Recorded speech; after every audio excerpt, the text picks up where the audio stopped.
Hi, everybody. Welcome to your weekly broadcast of the Everhome. Discover Everhome and the Everhome way, one low set fee that will help you sell your house just like a realtor. Visit everhome.io. My name's Lee Honish. I am a digital marketing specialist. I am joined by David Bartels. Follow us both. I'm at Lee Honish Marketing, and he is at David Bartels. How are you today, David? I'm doing really great. I'm a little disappointed that our time conflicts with the inauguration. I Because am as well. bec- I am as because well. I want to turn on and watch the spectacle of it, but I've got meetings like this all day, so I'll have to catch the highlights tonight. Uh, yeah, I figure I'm backed up with podcasts and doing this, sitting just like this all day long and trying to figure out how to do a black shirt on a black background all day.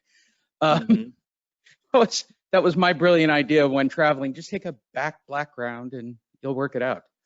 I'm hmm very white in this moment. Well, you're in Hawaii, you said, so why don't you I am. find a window? It's beautiful there.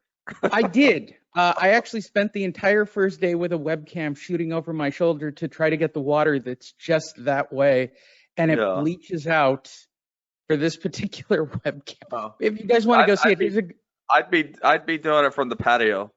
I actually, I'm here for a couple of weeks, David, and actually, because of my current living arrangement that you're aware of, we're helping out a homeless guy who was living in his car, and a friend of mine said, "Would you mind if he stayed at your place?"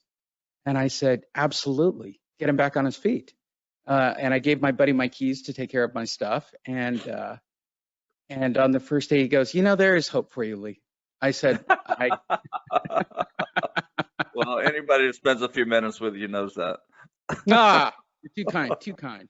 While I'm here enjoying rain mostly, David, Oh, because you guys get it second, um, it has been very gorgeous. And it's very nice to not be on the mainland for possibly a civil war, which is kind of the way my thought process well, goes. here it's 30-mile-an-hour winds.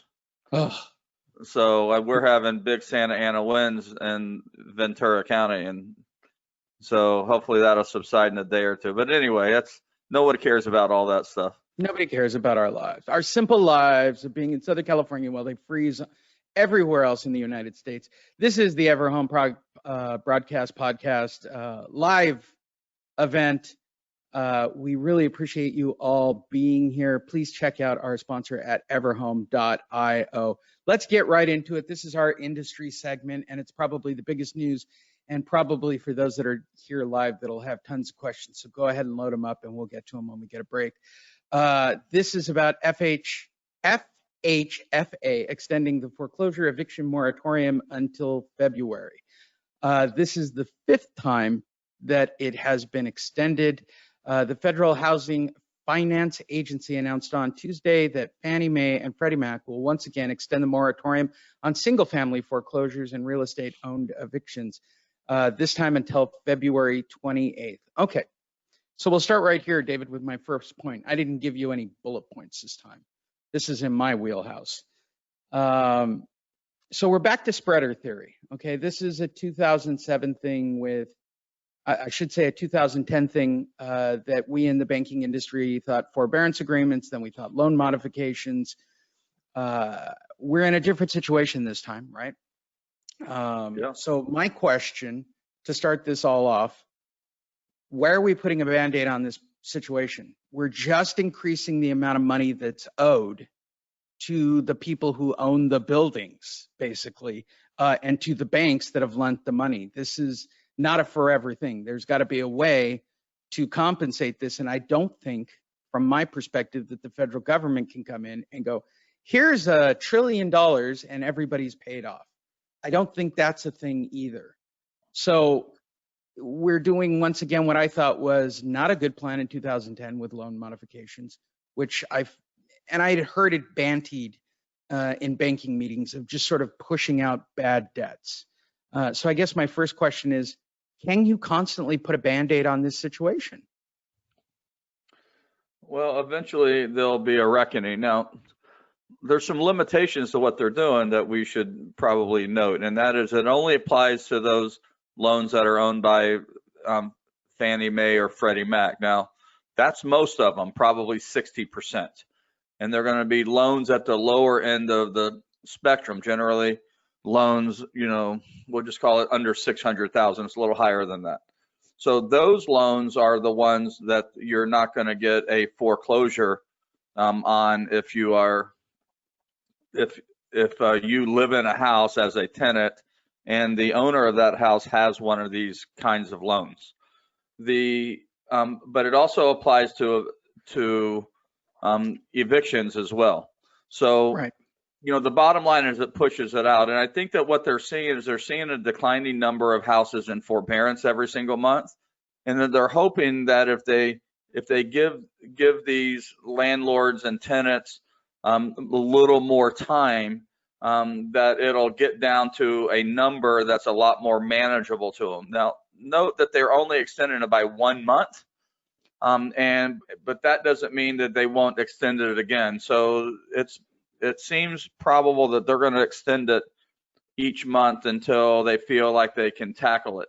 The other thing that they're doing is I think that this might be a stall so that they can get some of the stimulus in place. So reportedly $25 billion of the $1.9 trillion package is designed to help people stay in their homes. That is going directly to renters. So I don't know. No one knows really how they're going to distribute that money, how it's going to go directly to the landlord. It's going to go directly to the tenants. It's going to go directly to the banks. We don't know how that's all going to work and whether or not it's going to have an impact, but they're clearly trying to buy a little time so they can figure it out and eventually handle a smaller problem as opposed to the big problem they have now. So that brings us to the inevitable question of what becomes, you're talking about two different sets of people that are being evicted here. So most states, and I've seen this in Nevada as well as California, everybody's coming up with a quick temporary solution. So let's talk about renters first, David.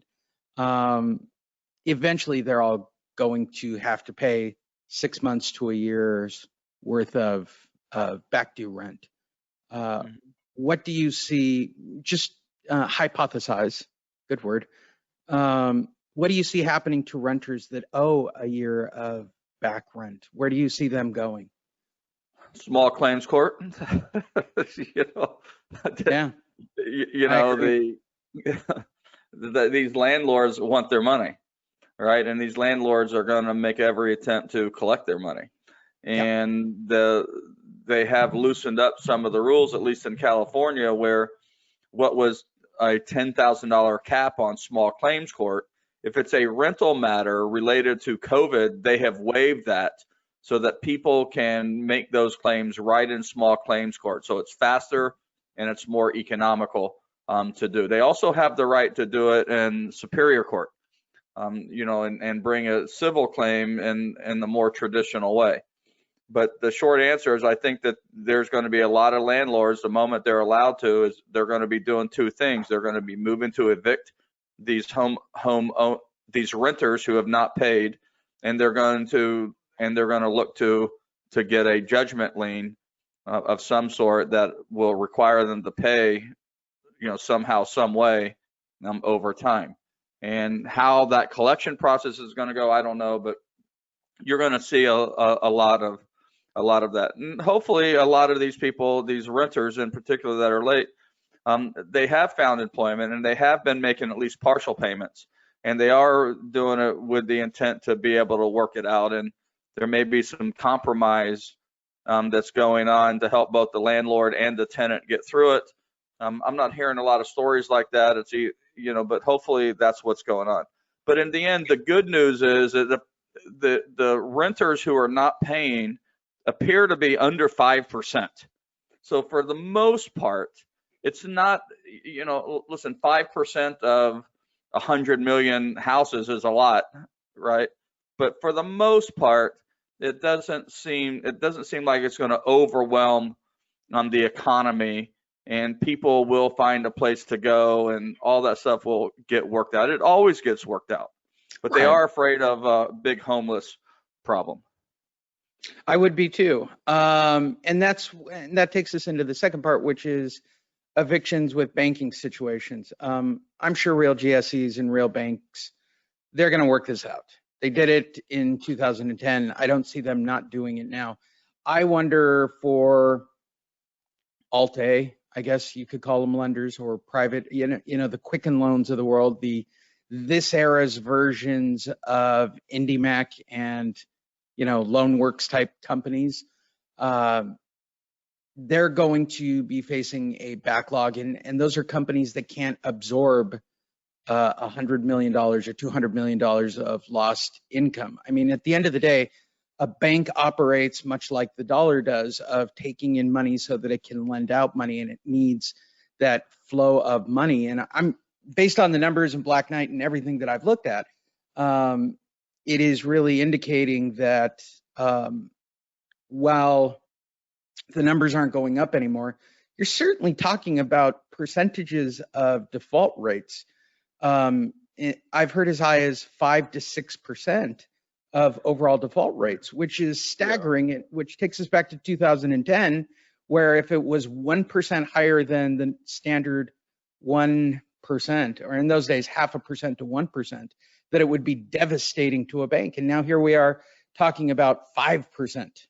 All right, so let's contrast it to 2008. So as a result of 2008, there were some liquidity requirements that were put in place in Dodd-Frank. And so these banks, on these loans set aside a lot more liquidity. And when this started getting sideways, they took that and they increased those set aside so that they had the cash in order to absorb any losses that they might have incurred.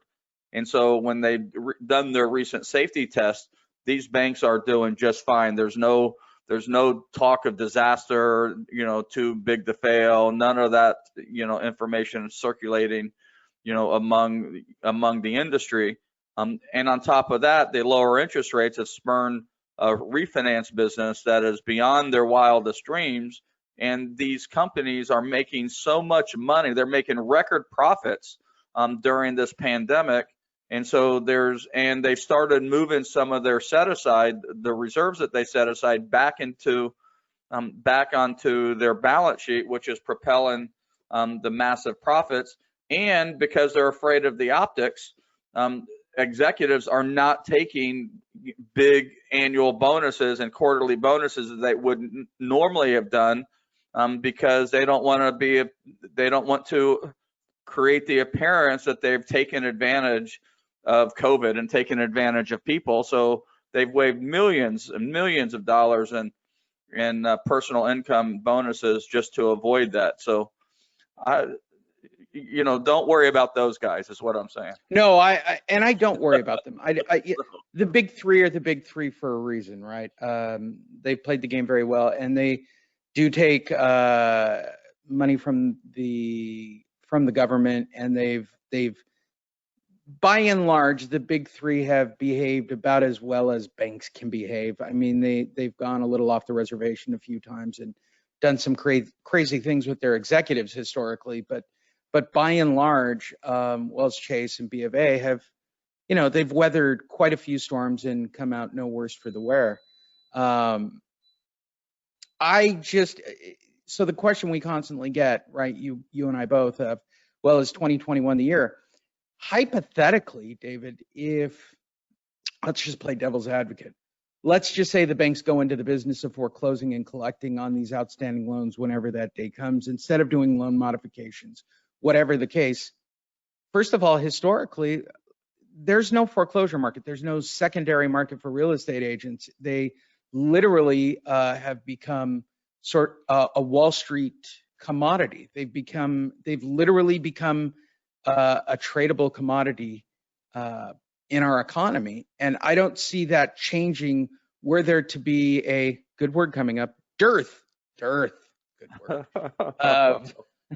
of properties coming back on the market, right? They would get bundled up once again and get sold out to these companies that do nothing more than create rental situations. I Yeah. think it would create more housing, certainly, but real estate agents are constantly looking for the next big wave. And even if that wave started now, right? If the wave of the evictions and everything happened and suddenly there were foreclosures again and prices were starting to come back to earth because properties are coming on the market, it's years of processing before you actually saw any kind of substantial decline in the major metros. And well, not only that, but there's going to be a bunch of foreclosure filings. I mean, because that's legally what they need to do in order to create the ultimatum to the homeowner that's in default, to take, to do something. And the big difference between now and 2008 is in 2008, there was no equity. Right. And today there's a lot of equity. And so, if you got no equity, you got nothing to lose. You fight to stay in that house for as long as you can as free housing. And what do I care? If I've got a $3,000 a month mortgage, every month I manage to stay in that house without paying the mortgage, I make $3,000. Yeah. Now, if you have equity, let's say you have $100,000 or $200,000 or $300,000 in equity, like a lot of people. I mean, housing prices have doubled since 2008. Okay, so if you're one of those people, and then when you bought those houses, you had to buy it with a down payment. So these people have equity in these homes, and if they're in foreclosure and they can't pay, now every month they're in there, it costs them $3,000 or $4,000 a month to stay there. And so what they're going to do is, if they can't get a workout, a forbearance where they move those past due payments to the end of the loan and maybe do it in a lump sum, or they extend the loan, the number of payments on the loan, or they do a loan modification. If they're not able to do one of those workouts, which I think will be given liberally to those people who apply, then they're just going to sell their house to avoid the problem and get the cash out of the walls of their house, and then go buy something else and go do something else, rather than have the banks come in and raid the cash that they've got stored in the walls of their house. Yeah. That's the big difference. It is. And I have said this historically as an asset manager forward, dating back to 88. I cannot mentally wrap my brain around homeowners letting money in the walls go back to the bank. It's still mind-blowing to me. It really, how, when you are in a foreclosure situation, you do not sell your house and maximize the return on your investment that you put into, and just walk away from it like it's a dumpster fire, is still one of the biggest mysteries that I've had. And, it's, decades and decades of looking at this, and I still don't understand the mentality. You're in the trenches, David, from a homeowner's perspective. What is it that just makes people ride this till the day somebody comes and throws them out? I mean, I'm still kind of fascinated with it from that perspective. You've had time, you've worked directly with these people, with homeowners in distress. Yeah. Well, you have to start with the premise that the people who can pay are paying, that they're not doing, that they're, if they're still working and they still have their income on it, they're not just taking a payment holiday because they can. There's probably some exceptions out there, but I think for the most part, that's not the problem. I think the problem is the people who have the intention to pay, who have the desire to pay, they just don't have the ability to pay. And, they've lost their job, or they've had or a spouse has lost a job, and they've had a substantial cut in household income, and they're just not able to do it. Those are the people. And so as long as they have this moratorium and it keeps getting pushed out, and banks are not able to use traditional pressure, the ultimate pressure of collection in a house is foreclosure, right? So if they're not able to use those tools, then they're not even getting a ding on their credit report, right? So as long as they can do that, there's no hurry, and the moratorium helps them. And I think the goal for those families is to get their income up, so that when they have no other choice, when the intent to accelerate foreclosure letter shows up 30 days before they do a notice of default, whatever, when they start getting that gets them into gear. And that's when they start figuring, okay, we need to figure out how to start making this payment by such and such a date. And hopefully they're gainfully employed by then and can. And if they're not, they're going to say, hey, hun, we need to go figure out our plan B. Is that downstairs, bedroom at your mother's house still available? Let's sell our place until we can both get back on our feet, and then we'll go back out and buy something else. I think you're going to see a lot of that. I agree. Let's talk about the last wave of all the last thing to talk about on this particular topic. We are a trend show. We do analysis. Let's talk about this as a marketing play for a real estate professional, right? I just know this. I am a firm believer, especially for those that I talk to, create content, still work the advocate role now more than ever. Put yourself in a position where you have that information online.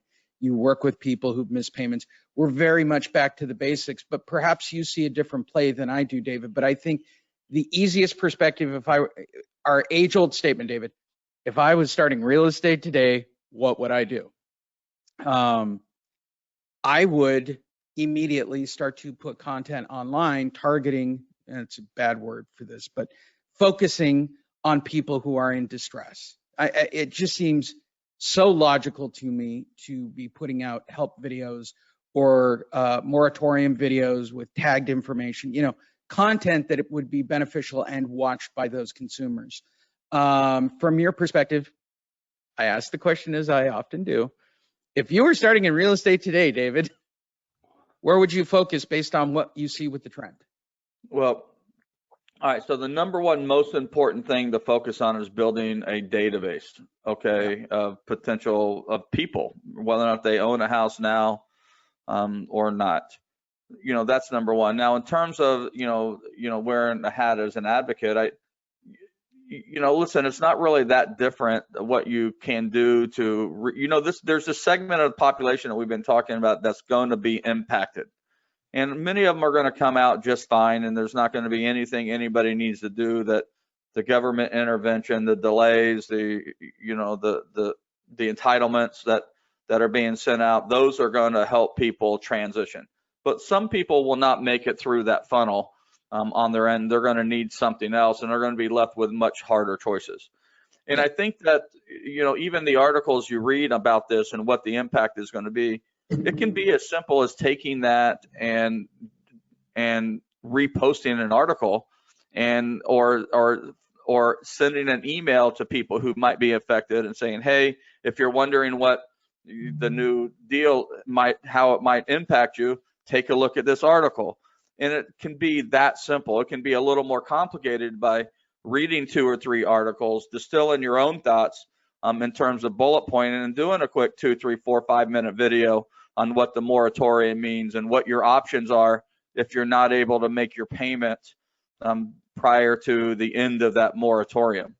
You might do a video on what happens after the moratorium ends in terms of, how's the foreclosure process look and how might it affect somebody who is not able to make a payment as a result of COVID. So those are really easy to do content ideas that you can distribute to a network of people who might have an interest in learning more about what you have to say about that subject, because they don't have access to the same news feeds that you have. If your news feed is like mine, is focused on the real estate industry. So I get a lot of news information from real estate that I can't get in the general media, which is where most people are looking for it.